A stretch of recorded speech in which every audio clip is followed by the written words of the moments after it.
Hey folks, Steve here with another Korea Fire and Ice video.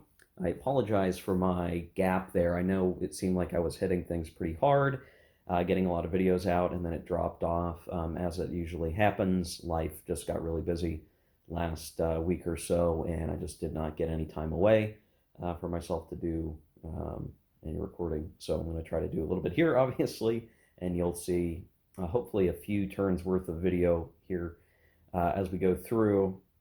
Some of the delay was not just because I was busy, but because I had some computer equipment change out occur and I needed to reinstall my video editing software. And that is now complete. I'm all ready to go for that, I think. So hopefully this video you're watching was rendered with that reinstall and all is well in the world. But yeah, there we go. So we're all situated here. So a couple of things before we get started. So as you can see, I have the UN forces situated on the border and have not crossed into North Korea. Now, my thinking was, can we try to manipulate the victory point system in such a way that would enable us to basically like delay Chinese intervention for as long as possible, and all the meanwhile kicking up our victory points. And while I think I could try to do that while I was away from the board, and kind of letting my mind just zoom out a little bit and not, be so tunnel visioned on just the game itself for a while, it occurred to me as I slept on things that I probably should not have done this. It was probably a poor move, and I think I can still try to do better as the UN and fix my delay here, but you can chalk this up to, I don't know, poor play, whatever, thinking I understand the best way to do things and then realizing, oops, no, maybe I didn't. So here's the thing. If I don't cross into North Korea, that does not provide one of the modifiers for Chinese intervention. And now that the UN has victory points and will probably continue to get victory points, what I would expect to see happen is the Chinese intervention rules will potentially come up, and they will, bring China in. And regardless, within 1, 2, 3, 4, 5, but in like 5 turns, basically, Chinese intervention will occur no matter what. So the game takes that perspective that maybe for game balance purposes or whatever, maybe not necessarily for geopolitical reasons, the Chinese intervention will occur at some point in the game. It just will have to happen. And delaying that helps us because, we can kind of make the situation what we want until they come in if we can avoid it. But here's the thing. Had I not slowed down and stopped here, I maybe could have come out and caught these guys and eliminated the 2 remaining communist units.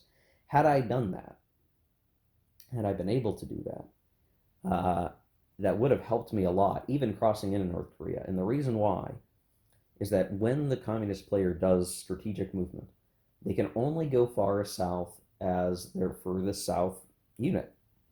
Well, what happens if they don't have any units on the board? Because HQs are not units, remember, that's a distinction. HQs are just HQs. Combat units are units. If I eliminated the communist units, one on the coast, probably harder to eliminate him, and I eliminate that guy. If I had done that, I'm not 100% sure I could have, but let's just say maybe I had enough movement with all my guys that maybe I could have pulled that off. If I had done that, when the communist Chinese come in, they will not be able to strategically move very far at all. They could basically get down to like this hex row because that's where they sort of enter. That's the furthest south entry point based on the supply hexes. So if you look, it's like, okay, they would be down here, but because I've delayed getting over here, they're potentially going to be able to come much further south, depending on where these guys end up at the time they enter.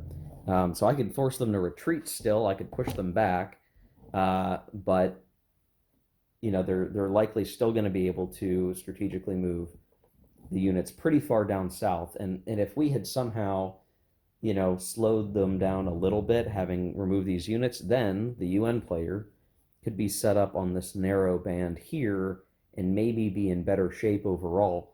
Because if we actually had made it, I don't know if you hear thumping in the background. There's like a woodpecker somewhere around here.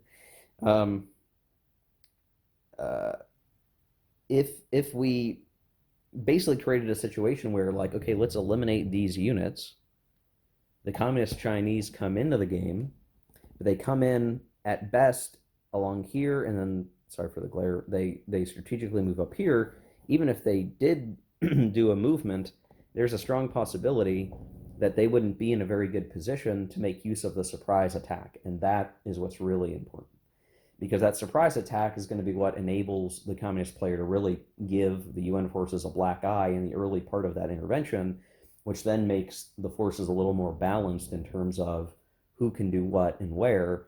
If the UN could basically minimize the impact of the communist Chinese surprise action, then they would be in much better shape. But by me delaying and not willing to cross the border and eliminate those units, I've sort of maybe screwed up my ability to do that, and it's going to be less good than if I had just went for it. But again, it's like this, I think, could just be a game, it's just a game mistake, right? I didn't think about that in the moment of the game, and only after I'm away from it, I'm going, oh, you know what? When the Chinese come in, they, blah, blah, blah, blah, blah, right?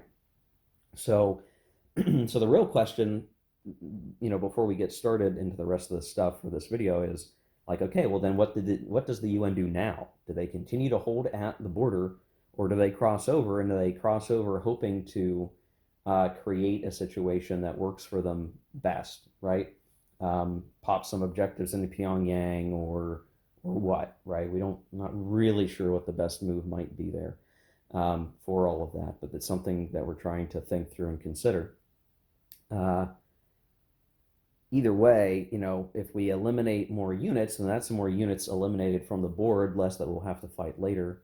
And again, we pick our positioning. Where do we want to have our positioning? Maybe over here, where we make use of the hills and the rough terrain, and then through here, we still are okay holding some line, maybe around the river. Like we could pick our poison maybe before the Chinese enter. And instead of the historical situation where, the UN forces are all up here in these mountains, maybe they're just, they're further down and they've chosen a different part of the country to have their line so that they have better use of their support, like air support and tank support and artillery support and all that good stuff that starts to become less useful up in the chosen reservoir area. So, in terms of a comment somebody made about like, hey, does the game force you to take ahistorical decisions? Well, I think I bungled it a little bit for myself in doing something ahistorical, or maybe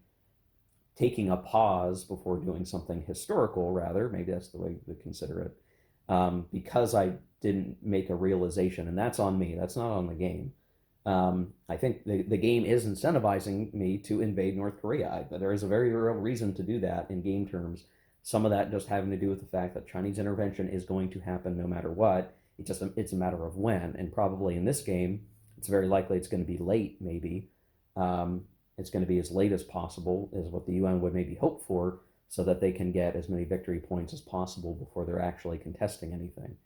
And to return back to the whole objective discussion, I think if I were to apply my suggested rules now, that would kind of be a little goofy because I've played it two different ways. But I do think, for all the weirdness that the objective system has, when there's a front line, it makes a lot more sense, because where else are you going to put your objective markers? It's going to be in places that you can achieve, so that much makes sense.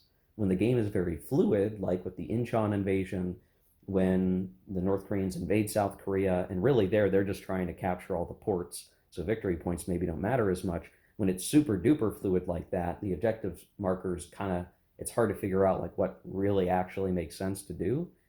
But once there's a front line, I think it makes much more sense later. But I still think there are some verbiage tweaks that are needed to keep the game cohesive. And I'll maybe even do a whole video for that when we get to the end of this playthrough, and I'll post my suggestions up on the web, and we'll see what happens with that. So, okay, we're going to have ourselves some monthly turn action stuff to deal with, and I'll take care of some of that, and we can get started proper. Okay, I'm going to freehand it without the tripod for a second, just to kind of show you guys as we start doing the monthly turn here for October 1950. The communists actually get some additional airfields in China, and we get some MiGs for the first time in the game. And so when it comes time for the air allocation, the communist player can basically decide if they're going to put anything in MiG Alley, and I think it might be fun to try it. The MiGs have a pretty good air-to-air ability of 4, which is pretty good to contest the Allies or the UN forces. The UN just has so much more air; it's kind of ridiculous, but this might be worthwhile checking that out. I've also done the foreign aid segment of the turn, and the communists did gain some aid. They requested aid. The victory points for the UN player went up to 2, and we got basically some infrastructure and some artillery and tank support increases. Importantly, we did not have Chinese intervention occur, even though there was a -1 of the die roll. It wasn't enough to have Chinese intervene, or China intervene. So no Chinese intervention. And so just a real quick look, the Allies also got some additional air, and they managed to repair one of their damaged aircraft that had gone on a bombing strike last turn. So they've got improved airfields out like everywhere, right? Everywhere. We've still got our carrier planes. We've got a crap load of planes and available, and more that have been added this turn due to the monthly reinforcements. So I'm kind of at the monthly turn point where I'm going to do the air allocation. So it's really going to be like, okay, the communist has to do theirs first. They're probably going to put some stuff in MiG Alley, and it's going to force the UN player to put some planes in MiG Alley rather than just straight up top cover or the other tactical missions. So it'll be interesting to see how that goes. Like, the MiGs are pretty good, but ultimately the UN planes are pretty good themselves, and they could focus almost entirely on fighting in MiG Alley, in which case they'd certainly have a numbers advantage over the communists probably. But it just comes down to those die rolls and rolling underneath a 4 or a 3 or a 5, depending on which plane we're talking about. So I'm going to have to look at that and see how that goes. I will say, in terms of the supply and infrastructure stuff, each player spent a few supply points bringing their HQs back to a refresh status. So we'll start off with things in pretty good shape in terms of activations, but it's going to be a rough roll depending on how we go here. So I'll put myself back on the tripod for the next step. I just wanted to quickly show those updates that are for the monthly turn, and we'll take a look at the air allocation. Okay, so we're at the strategic air missions phase for this monthly turn. And I've gone ahead and grabbed the MiGs from the MiG Alley box on the communist air display and brought them over. So the way I set up the UN air is, we're going to try to do some interdiction. We're going to try to do some ground support. We've got some top cover, and then we've got a variety of strategic bombing missions, and some of our carrier-based fighters on the MiG Alley mission. And right now, the UN has enough South Korean airfields and Japanese airfields to have situated it such that really none of their planes are going to be flying long range. So they're kind of good to go. They can afford to put air units in multiple, across pretty much every box that matters right now. And it is funny. It's like, excuse me, I know there are some games that cover the Korean War that's like, they don't even really give the communist air units, period. And you can kind of see why. It's like, yeah, there's the preponderance of UN air power and a little bit of communist air power. And what are they going to do here, right? We're going to maybe see the MiGs defeat, some UN planes, maybe, if they're lucky. Because the way this is going to work is, Let's say the communists hit with both and eliminate 2 planes. Well, they only fire once each. So if we were really lucky and we managed to eliminate all the UN planes that we could, it'd still only be 2 of 3. This guy is doing MiG Alley. I just sort of separated them so you can see easier. And then assuming they all miss, then it's 2 to 1. But at the end of everyone firing, if there's still units in MiG Alley from both sides, they just go home. There's no like breakdown. You have to have completely cleared the MiG Alley box of your opponent's units for you to get any shots on these guys or do anything where you get victory points. So at least for the moment, this showing of the MiGs is purely to try to thin out the UN air power. Again, if they're lucky, I'm not sure they're really going to be able to operate well. The one advantage here, I guess, is that these MiGs can be in the MiG Alley box without being long range by special rule. So they don't suffer anything from flying from China, and these are Chinese MiGs. So there you go. So we're gonna do the air-to-air combat. I'm gonna try to do that pretty quickly, or as quickly as I can. So we're gonna do this. Aircraft with the highest air-to-air ability comes first. So these MiGs, I believe, are fighting with strength 4.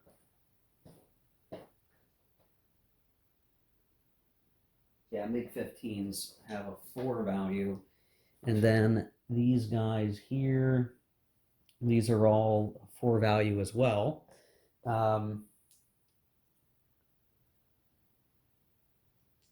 Okay, so the UN really gets the first shot, and we alternate. So it's all these guys have the same ability, and it'll be like this guy's going to fire first, and we're looking to roll D10, and we want 4 or less. So let's roll it.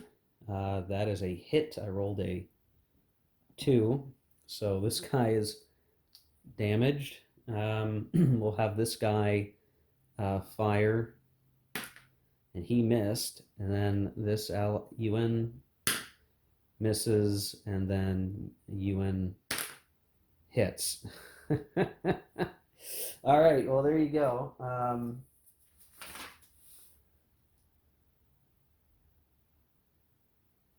Wow, okay. Well, that was it. The communists did not hit anything, and both the communist units got knocked out, which means the UN player is going to get a victory point, and these guys are going to go back flipped to the damage box. So, bummer for the communists, that's for sure. Geez. Okay, and here we are. I did these strategic missions. So what the UN player has managed to do, showing the aftermath here, is with their 3 B-29 bombers, they successfully hit communist infrastructure twice. One plane rolled a 6 and had to go to the damaged aircraft. Unflipped is important to note there. And I guess if they're not flipped, I kind of almost just read as like an aborted result, like we were playing in a next war game. But anyway. Sidebar. And then for the airfield strikes, I had 1 miss and then 1 hit. So of the improved airfields in China, 1 is now damaged. So North Korean airfield damaged.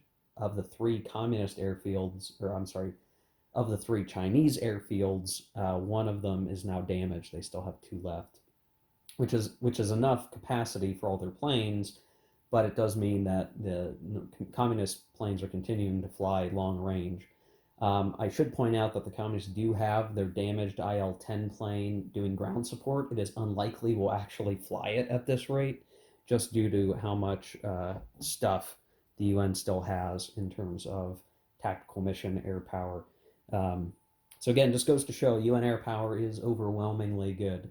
Overwhelmingly, I mean, just very good. And so far, I don't know that we'll ever really see communist air do much of anything until maybe late in the game, and we've gotten a whole bunch of air reinforcements. But like it's nice that the communists have in their force pool some strategic bombing planes, but it is unlikely that they'll see action. That's just the reality, because they got to get past MiG Alley, right? They've got to survive MiG Alley, because if the UN wins here, then they get free shots at communist units that are designated for those missions. And I mean, they're in the game because those planes existed. They could have been used, But like in reality, it's very unlikely they would have been able to succeed in any mission. Again, the air more really being in the UN's column, and unlikely to see that change. But in the odd situation where if those MiGs had actually done well, beat these guys back, shot down some UN planes, and then the next monthly turn it happened again, you could end up in a situation where the communists have MiG alley, sort of air supremacy, and they could shoot down those B-29s. Like that could happen. It's unlikely, but on the die rolls, it is possible. Unlikely, but possible that could go that way. It would probably not exist very long because the UN repair capability for their air power is very, very good. So even if you damaged some of these air units, it would not take them long to kind of get back in the field. You'd really have to be hoping that you eliminate them on their flipped side, and they only become flipped if they're actually damaged in like a combat or something. Most of the time, they're just going to go to the damaged aircraft box full strength. And you gotta, it's weird, but you have to separate damaged aircraft from reduced aircraft. And that reduction is basically just saying like your aircraft can only take so many hits really or damages before you start to have major problems replacing them. So I don't know. Weird thought there. We're done with the monthly phase, so now we can get into the weekly turns. There are 2 turns this month, so each turn is 2 weeks long. So we're looking at basically weeks 1 and 2 of October 1950. We're going to see some additional reinforcements, mostly for the UN, and it's going to be pretty freaking awesome. So we'll look at that here in just a second. Okay, I just want to show the reinforcements for this. We were at max artillery support, and now we are getting additional support for tank support. So we're nearing maximum support levels with the UN. We also got a boatload of replacements. There is some errata. So for this UN adjustment, it says add 3 UN replacement points, add 2 UN replacement points. If it was meant to be 5, it would just say 5. I take this to mean, based on the order of other reinforcements in the format, that it's add 3 UN and add 2 US instead of UN. So that's going to be a bit of errata I'm going to capture for later. So I added 2 to the US replacements and I added 3 to the UN replacements. We have tons of replacements. We can't rebuild any more units because we just have the 1 rock unit here. So the UN is again still high tide right now in terms of artillery support, tank support. They could spare to have less air support. We're only at 8 instead of 12 because we put air units elsewhere. But we still have plenty of our shore bombardment on the east. I kept the 7th Fleet in the Sea of Japan. So right now, again, overwhelming force, it feels like, for certain, from that perspective. Now, the communists got 2 Chinese replacement points. According to the rules, as best as I can tell, the communist player cannot use Chinese replacements to restore North Korean units. So with 0 North Korean replacements, we have a whole bunch over there on the dead pile that cannot be replaced. And we still have just the 2 units over here and here that can't get any help with those replacement points. You can't use, as best that I can tell, you cannot use Chinese replacements for these. And those replacements are kind of being built up there in preparation for Chinese intervention, which, had that occurred, they would be useful and the Chinese would be using them, but they haven't yet. So we're still in a case where the North Koreans just don't have anything to fight back with.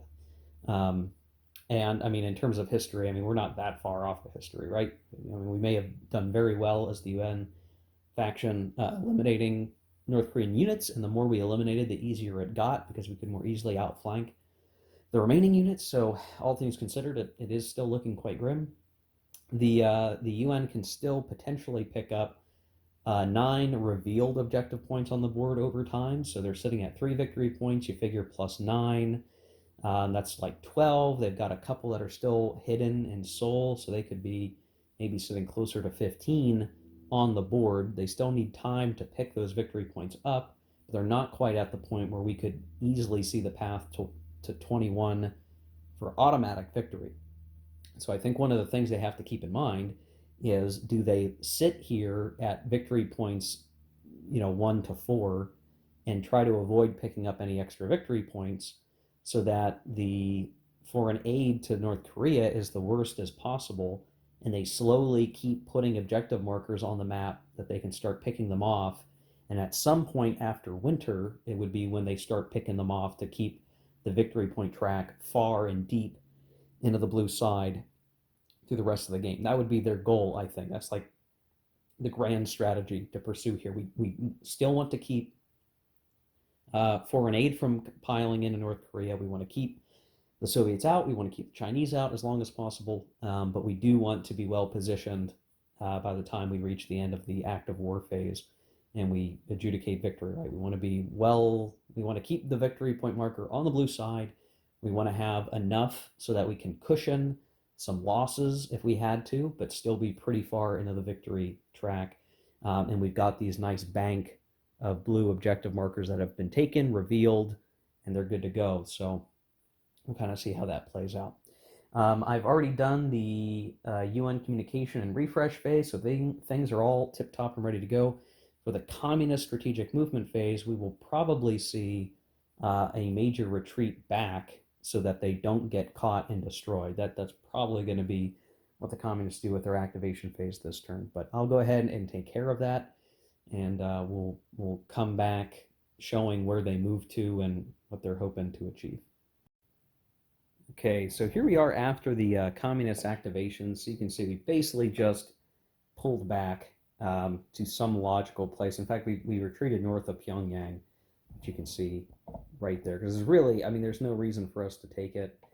There's not even a reason to sit in it because we don't want to give the UN player, well, I guess here's the thing. I guess I could put him in there, or should put him in there, because if we don't put him there, the reality will be that the UN player could still put objective markers in Pyongyang anyway. So because it's that special case, we might as well put something in there just to hold it, just to make it so it's not a gimme, because this is a pretty critical railroad junction on the west side of the country. In the east, I mean, obviously we're trying to hold a little bit of something there at that port, but it's really a bad situation. I think kind of no matter what we do, the only hope is that we stay.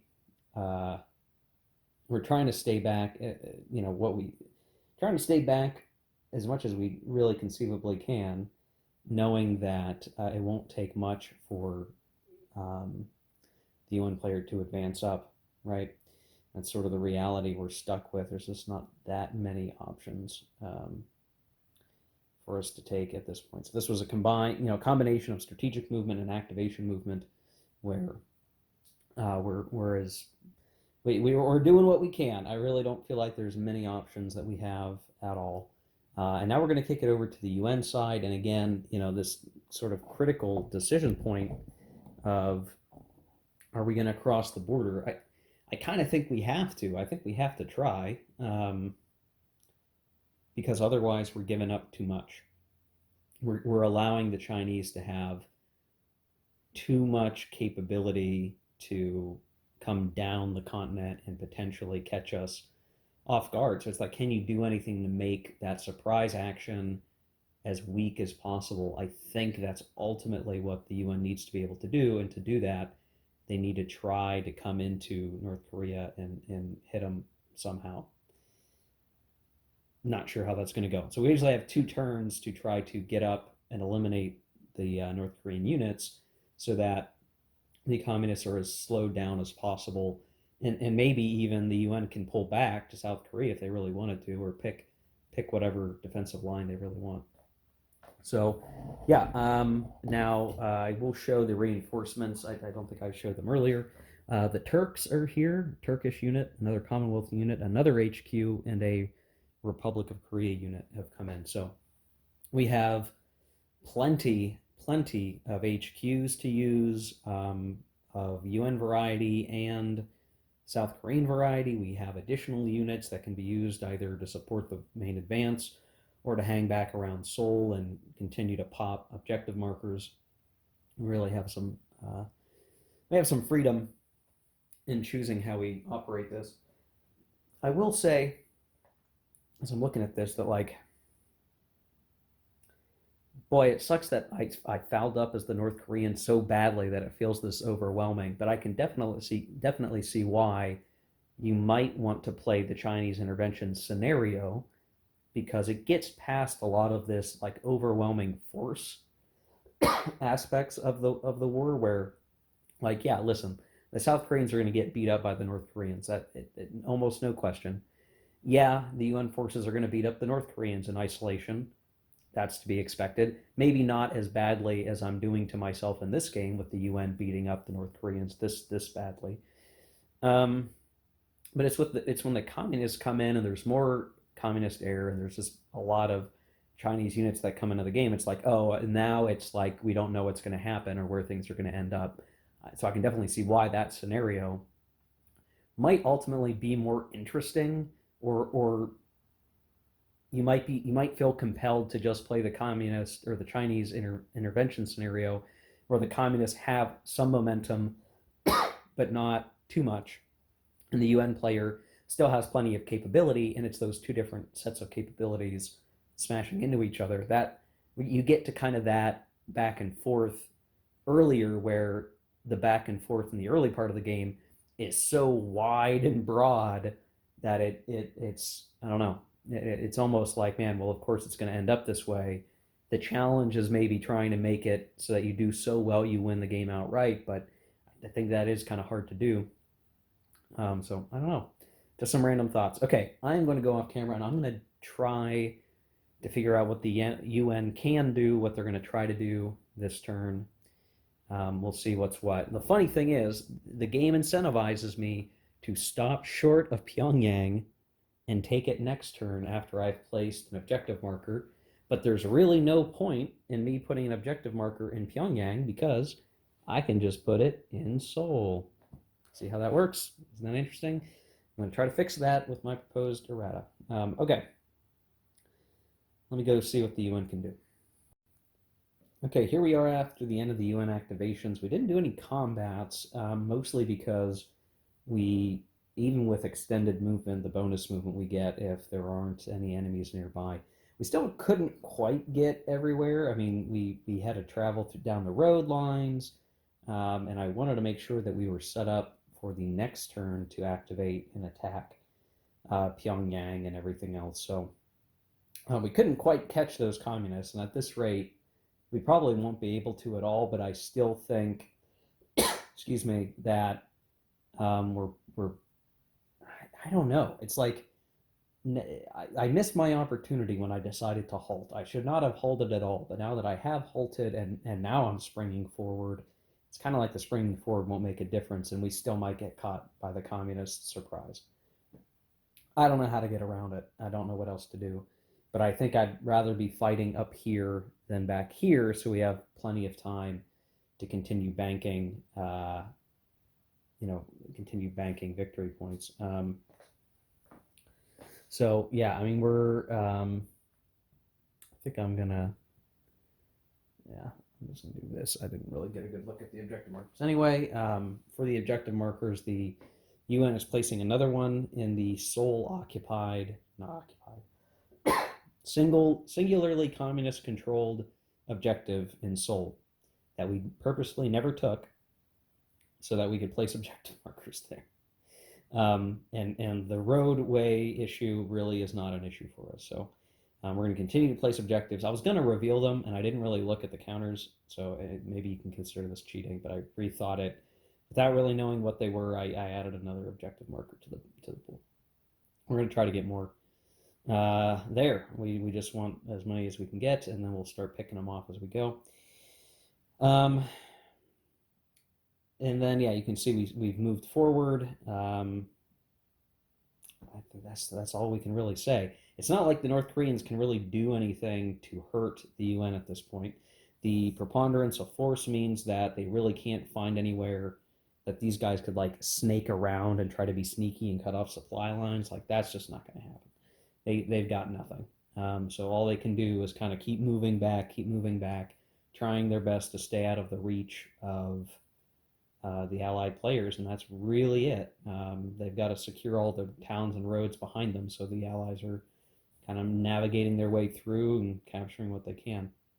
So that's it for weeks 1 and 2. It's just that easy. There's just not as much going on. So we're going to go into weeks 3 and 4. I'm going to go take care of the reinforcements, and then we'll see, what the lay of the land really is. Okay, I'm gonna have to keep adjusting the camera so that we keep the glare away as we move up the peninsula. So the reinforcements don't look good for the communists as much as they do for the UN forces. The communists are going to get 3 North Korean division units that are going to be way up here in the north with a new HQ. It's almost like the HQ is not that valuable. What is there to even activate? So we might send them down the middle and try to have like, here's a place somewhere in the middle. But these guys are going to pull back anyway, so we'll see what ends up happening. The UN just gets more and more stuff all the time.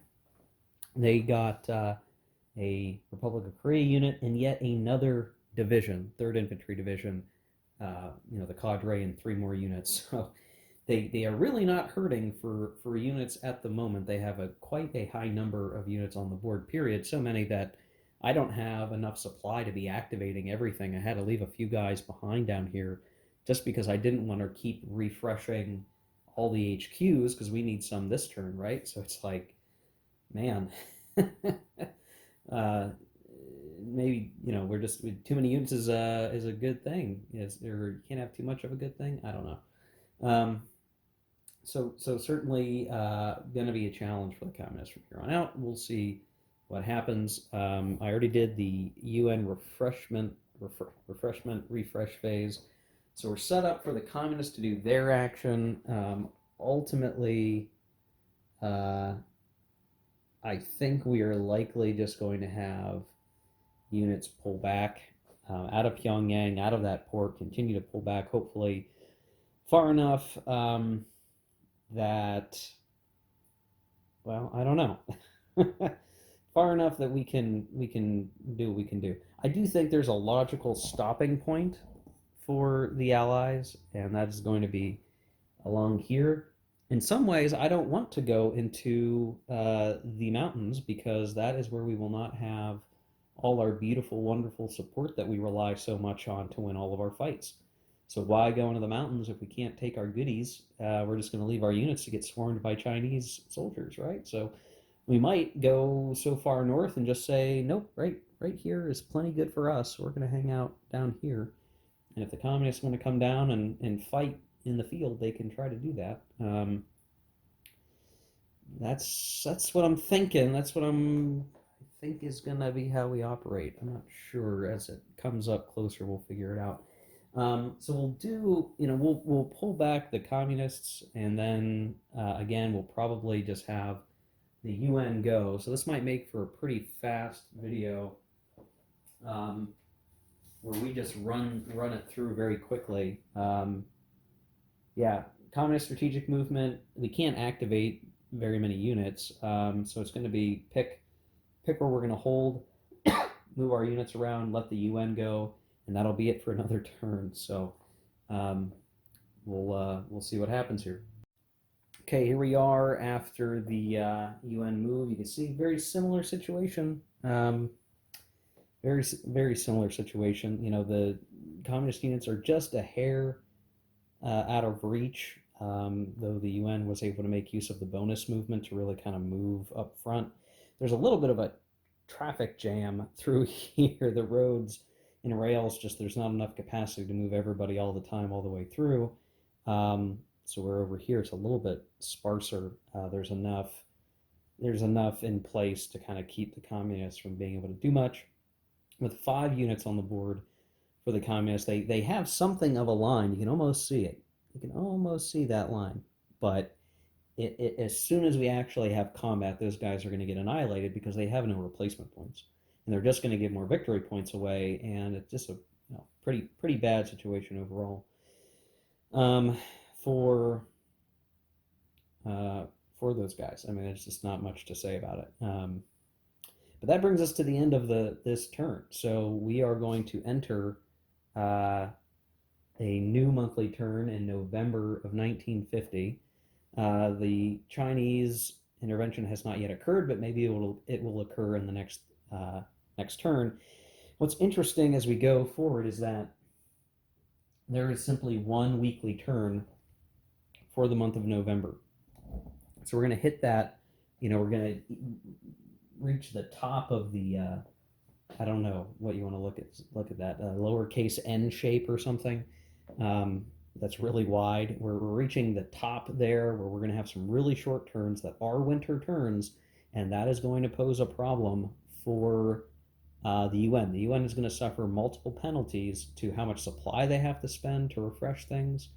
And we sort of purposefully left some of our HQs on the south end of the border so they can refresh a little bit easier when it comes into this next activity. And it will basically mean that the UN can't even activate as much as they would normally want to in a given turn because of that, until they get the HQs retreated back over the border at some point. So we're kind of reaching a point where it's like, why go much further north? And the reality is we really won't want to. Probably within the next couple of activations, we're going to try to set it up so that we don't need to do much more. We can hold on some line of our choosing and just say, okay, communists, come back down whenever you want, and we'll see what will be done there. So we'll probably end up with a couple of turns just rearranging our forces a little bit, trying to get set up for a coherent line that we can defend. And that's really it. I'm not sure. There's really, in my mind, not much point in trying to fight up the coast up here. I don't see what good that would do us. Now, if we were playing in such a way where I could only put objective markers north of where I have units, then maybe that would work, right? That north of, my most southern unit or something like that, or north of my most northern unit, where I have to put, objective markers up here for some reason. But as it stands, I don't have to do that. I can just keep plopping those objective markers down in Seoul, in that one hex we left unoccupied. So I could definitely see, like, my proposed fix might help a lot in making it so that, like, yeah, why head north? Why bother? There's no victory points there to be had. Merely for positioning, and we don't want to get caught in areas where support can't give us superiority. So why even go north? If the only way to get more victory points was to keep heading north, and we weren't allowed to put objective markers in an unoccupied hex because it was too far south, right? That's sort of the verbiage I want to add as my proposed errata or proposed change, is it needs to keep being north of the front line, or else there's no point in going forward, right? Maybe that's intentional. Maybe that's how you want it to be. I don't know. But as it stands, there's not much reason for me to keep heading north. Not that I see anyway, but I could be wrong. I could just be playing it badly. For those who are watching and it's like, oh, Steve, you figured out the game. I don't know that I figured out the game. I think I'm trying to make some decisions based on what I understand. My understanding might be false, but it's predicated on what I've read and what I'm trying to understand, knowing, and I'm playing the rules as written. And so if I'm exploiting something like the objective marker placement in Seoul, all that's really happening is putting a whole lot of importance on Seoul, right? The communists want to get down there. The UN wants to stay in front of it so that it can get more victory points. So it's not a bad thing that Seoul right now is super duper important. It's just that, like, it doesn't do. Actually, come to think of it, the communists probably would rather put this point that they set in Pyongyang. So yeah, I mean, it's just, it puts importance on these capitals, but again, it's like, I mean, they're important. They should be important anyway, but that's all that's ever going to matter, or at this rate, are those capitals. If I leave them unoccupied, because Seoul is a multi-hex space, there's really no issue with me plopping those markers down and disincentivizing me to keep pushing the front line north, right? There has to be some verbiage in there to keep that from happening, to make me go further north. And I think it requires some extra verbiage to make it so. But there you go, guys. That's the end of those turns. I guess what? That's turn 14 and 15, I think. Turns 14 and 15. Maybe a shorter video for this one. If you add up all the time, it's probably still pretty long. Next video, we'll probably work our way through several winter turns, but we'll see how it plays out. So thanks for watching, guys. Sorry for the delay in getting this video out. I'll try to hit up some more content here over the next few days. I've got a lot of stuff. I got a lot of stuff that I got to focus on that is not this, but when I have the opportunity, I try to record what I can. So see you in the next one, guys. Take care. Keep gaming.